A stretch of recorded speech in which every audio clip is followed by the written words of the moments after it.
Hoy, lunes de carnaval, nos toca impregnarnos de color y misterio viajando a África a través de los originales diseños de sus telas y la fuerte expresividad de sus máscaras. Quizás aquí hayamos dejado de mostrar nuestra identidad cultural y tradiciones a través de la ropa, ya que cada vez es más parecida al resto de países europeos. Pero en África, como dijo la diseñadora Lia Samantha, la moda cubre el cuerpo y protege el alma. La vestimenta africana desvela aspectos relacionados con la identidad, la espiritualidad y las prácticas de quien la porta. Y muy relacionado con la espiritualidad y la conexión a la divinidad están las máscaras africanas, presentes en multitud de celebraciones y rituales. Su valor, más allá de su innegable calidad artística, es el poder de lo simbólico y lo trascendente. Hoy, nuestro carnaval tendrá un poco más de color y simbolismo con las telas y máscaras africanas. Si hay algo que nos llama poderosamente la atención cuando viajamos a un país africano, así rápidamente y a primera vista, es el colorido de las vestimentas que llevan mujeres y hombres. Las telas que ellos utilizan con muchísima habilidad y soltura para hacerse un vestido, para portar a sus bebés a la espalda, para transportar objetos y mercancías de un lugar a otro, o para hacerse en cuestión de segundos y con una destreza que a nosotros nos deja boquiabiertos un tocado elegantísimo en la cabeza, están llenas de colores que contrastan fuertemente entre sí, de diseños a veces geométricos, a veces más orgánicos, que tienen que ver con la estilización de elementos naturales, como pueden ser animales, plantas, flores.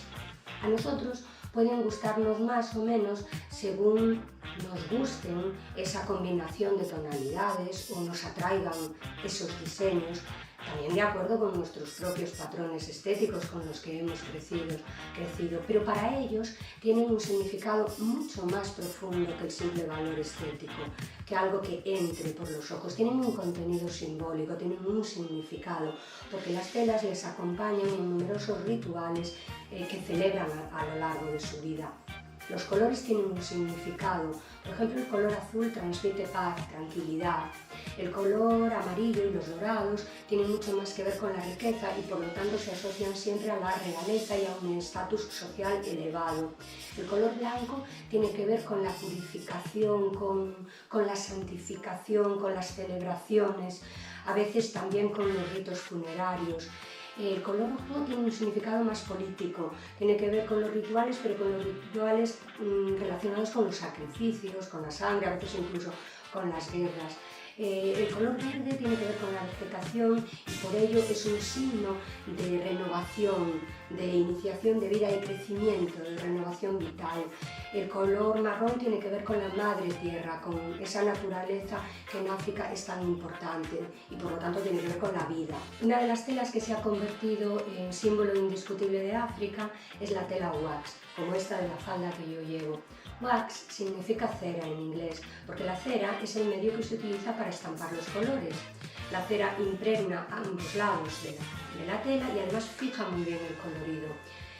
Las telas wax no tienen su origen en África realmente, sino que tienen origen asiático. Parece ser que en plena expansión colonialista los holandeses reclutaron a soldados ganeses para ir a luchar a Indonesia y allí fue donde los africanos se enamoraron del colorido de los batiks asiáticos y transportaron este tipo de telas a su país de origen. Hoy se comercializan en piezas de este tipo, aproximadamente de 1 metro, quizá algo menos de ancho, por 2-3 de longitud, y podemos verlas en diseños de lo más actual, occidentalizados, en pasarelas de lo más chic en todo el mundo. Esta tela que tengo aquí es una capulana. Esta en concreto es de Cabo Verde, pero las utilizan en muchos países de África. La capulana en Mozambique, por ejemplo, es todo un símbolo de feminidad. De hecho, cuando una mujer tiene carácter, pues se dice que es de capulana fuerte. Y cuando toca enfrentarse a algún reto en la vida, se le suele decir, átate bien la capulana. Uno de los tejidos más representativos y quizá más conocidos del continente africano es el kente, que tiene su origen en el reino Ashanti, en el pueblo Akan. Era típico de la realeza, utilizado únicamente por la realeza en un primer momento, y tenía un carácter sagrado, reservado a ceremonias muy específicas. Luego el kente se fue popularizando y masificando. Fue adoptado por la gente de Costa de Marfil y de otros países del África occidental. Los hábiles artesanos durante miles de años lo elaboraban en telares muy sencillos que se denominaban telares de tira, precisamente porque elaboraban unas tiras muy básicas con diseños muy sencillos de unos 7 a 12 centímetros de ancho. Aquí podéis ver esa imagen de un telar de tira con todas las tiras de kente colgadas, que todavía se utiliza en la actualidad. Luego, esas tiras se unían en la pieza final, como en esta que podéis ver aquí, que se percibe perfectamente como una tira va unida a la otra. Los artesanos de la Costa de Oro utilizaban algodón hilado en la zona. En un primer momento solo disponían de tintes azulados. Teñían el hilo de algodón y lo entretejían en la tela de color blanco mate, produciendo unos diseños geométricos muy básicos, muy sencillos para la gente del pueblo. El kente real, sin embargo, era más fino, más delicado, de mayor calidad. Y los mejores tejedores eran los que trabajaban en la corte. Ellos tenían una técnica que guardaban en secreto y los diseños eran exclusivos para esa corte, para ese rey y esa corte. Sin embargo, en el siglo XVI empezaron a cambiar un poco las cosas con la llegada de los mercaderes de barcos europeos a la costa de Ghana, en busca de marfil, oro y esclavos. Los asantí eran los que controlaban el flujo de productos de la zona y por ello fueron los primeros en acceder a esas nuevas telas, que les llamaron mucho la atención, no tanto la tela en sí, sino los hilos de colores brillantes, amarillo, verdes, rojos, que ellos no tenían. Pacientemente extraían esos hilos de esas telas, deshacían esas telas y luego esos hilos los utilizaban en sus telares, dándole una mayor variedad y riqueza al kente tradicional. Poco a poco también se contrataron tejedores de otras zonas, de otros lugares, que traían sus nuevos diseños y el kente fue evolucionando. Y los propios artesanos también quisieron darle su toque personal, mostrar su propia creatividad. Así evolucionó el kente y se hizo un tejido muy popular y muy actual. Hoy podemos verlo en una boda, en un traje de novia o de novio, pero también en una camisa o incluso en productos tan cotidianos como puede ser un pai-pai que un turista puede comprar en un mercado. Otra de las telas de las que quiero hablaros es el batik. El batik, igual que las telas wax, procede de Asia y también utiliza la cera de abeja en el proceso de teñido. Con la cera se reservan los lugares, las zonas que no se quieren teñir con un determinado color. Se puede repetir el proceso tantas veces como se quiera y así también se logra superponer colores. Nosotros estamos habituados a ver batiks de este tipo. Este es de Mozambique, representan muchas veces escenas de la vida cotidiana y asociamos mucho el batik con la pintura porque solemos enmarcarlos para decorar nuestras casas. Pero el batik puede ser una tela que también se utilice para realizar prendas de ropa. Tiene una característica muy peculiar. Según la cantidad de cera que se utilice, a veces se utiliza mucha cera y eso hace que el tejido produzca un efecto de craquelado, este tipo de rayas que se ven cuando se arruga el tejido y se mete la cera en esos lugares. Y ese craquelado le da un carácter muy típico de los batiks. Y ya el último tipo de telas de las que os voy a hablar es la tela Korogó, de la región de Korogó en Costa de Marfil, típicas del pueblo senufo. El pueblo senufo destacaba por su artesanía y sobre todo por la manufactura del algodón. Tras la recolección del algodón, las mujeres más ancianas del lugar eran las que se encargaban de limpiarlo y de hilarlo. Y luego entraban ya dos tipos de artesanos. Primero los tejedores, que tejían unas tiras de un grosor, de una anchura determinada, igual que os comentaba con el tejido kente, y luego esas tiras se iban uniendo unas a otras para hacer el paño final. A partir de ahí entraban los pirograbadores, que eran los que teñían la tela y hacían los diseños determinados con tintes hechos a base de lodo o arcilla. Las mujeres previamente eran las que preparaban esos tintes. En un primer momento tanto, las telas corogó tenían un carácter puramente ceremonial, tenían mucho que ver con los ritos de iniciación, con los ritos del poró, que era algo así como una institución que gobernaba toda la vida económica, social, política, religiosa de los pueblos senufo. También podían utilizarlos, por ejemplo, los cazadores como ropas de camuflaje, pero también para tener buena suerte o como símbolos de estatus social. Incluso cuando se iba a consultar a un sacerdote tradicional para la solución de algún problema, pues se seleccionaba un paño con una simbología determinada para dar solución a ese problema. Suelen representar escenas de la vida cotidiana o también a veces animales pues de carácter mitológico. Las representaciones de la tortuga, el camaleón, el cocodrilo, la serpiente o el cálao son muy habituales, pues ellos los consideraban los 5 animales primigenios del mundo, de la creación.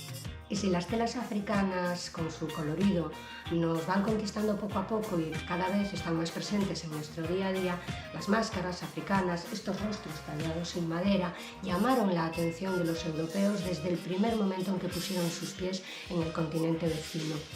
Los misioneros las destruían porque veían en ellas una peligrosa competencia religiosa. Numerosos artistas se inspiraron en estas máscaras para crear sus obras de arte. Por ejemplo, el mismo Pablo Picasso. No podríamos entender gran parte de su producción pictórica y de su evolución estilística si no conociésemos su pasión por las máscaras africanas, lo que él denominó los rostros del amanecer del mundo. La máscara es usada por un bailarín que en el momento en que se la coloca se va a convertir en el portador del espíritu de la máscara. Va a ser algo así como un medium entre la tribu y los antepasados, entre la tribu y los espíritus. El estado de trance se logra gracias a estos objetos tallados en madera que tienen un cierto carácter mágico, pero también mediante la canción, la música y la danza específicas de cada situación. Las máscaras acompañan a las decisiones políticas, acompañan los momentos de la siembra y de la cosecha, le dan la bienvenida a los niños al nacer, los acompañan en el momento en que pasan a la edad adulta e incluso en el momento de la muerte. Muchas celebraciones africanas tienen bailes de máscaras. Quizá nosotros aquí las hemos relegado única y exclusivamente a estos momentos del carnaval, pero allí lo más frecuente es celebrar algo con un baile de máscaras. Por ejemplo, en Burkina Faso, también por estas fechas, más o menos en el mes de febrero, se celebra cada 2 años en la ciudad de Dubín un festival de máscaras que es mundialmente conocido. En él se reúnen bailarines de todo el país, pero también de países vecinos como Togo, Benín, Malí, Senegal, Costa de Marfil.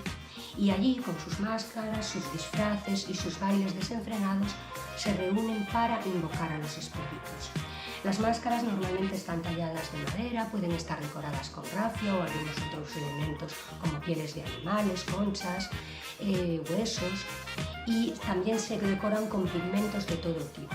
Y aunque para muchos espectadores este festival lleno de bailarines con máscaras y vestimentas coloridas, con bailes desenfrenados, a veces incluso pueden parecer un poco caóticos, pues resulte todo esto un poco chocante. Quizá deberíamos pensar que no somos tan diferentes. Si nos fijamos en personajes de nuestro carnaval, pongamos 3 ejemplos que todos los gallegos conocemos: los peliqueiros de Laza, los boteiros de Viana do Bolo y los volantes de Chantada. Quizá hay más similitudes de las que pensaríamos en un primer momento, ¿a que sí?